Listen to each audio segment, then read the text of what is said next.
La République démocratique du Congo connaît une augmentation vertigineuse du nombre de cas confirmés du coronavirus depuis l'avènement de la deuxième vague de la pandémie dans le pays. Selon les statistiques du secrétariat technique de la riposte, plus de 21 950 personnes sont contaminées par ces virus. Des chiffres qui peuvent être vus à la hausse si rien n'est fait. Une urgence sanitaire qui fait bouger la commission prévention et biosécurité dirigée par le docteur Isabelle Lumbwe Isangu. Avec l'appui de la Croix-Rouge, elle a formé les prestataires de soins des zones de santé de Lingwala, Kassavubu et Bandalungwa. En première ligne, dans le combat contre ces virus, les personnels soignants restent le plus exposés au risque de contamination, d'où ces renforcements de capacité sur la prévention et le contrôle de l'infection. Occasion pour le docteur Isabelle Lumbwe Isangu, présidente de la commission PCI, d'insister sur le respect de gestes barrières, mais surtout le port correct de masques pendant les consultations ou lors de différents contacts avec les patients.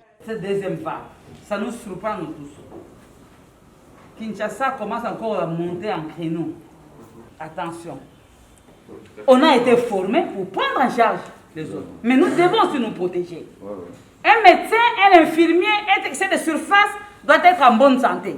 Et pour être fort, il y a le masque. Il y a l'hygiène des mains. Il y a la distanciation physique. On vous a dit ça, n'est-ce pas?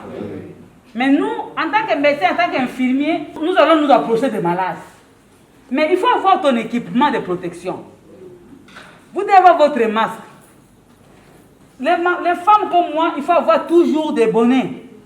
Pendant 3 jours, les médecins, infirmiers, hygiénistes et techniciens de surface des 45 formations sanitaires de Kinshasa, cible de cette formation, ont reçu des notions sur l'hygiène de mains et respiratoire, le port des équipements de protection individuelle, l'alerte de cas suspects, l'isolement, le nettoyage et la décontamination dans le contexte Covid-19, pour ne citer que cela. Des assises qui tombent à point nommé avec la recrudescence du coronavirus dans sa deuxième vague, annoncée plus virulente que la première au vu du nombre de personnes contaminées et de décès.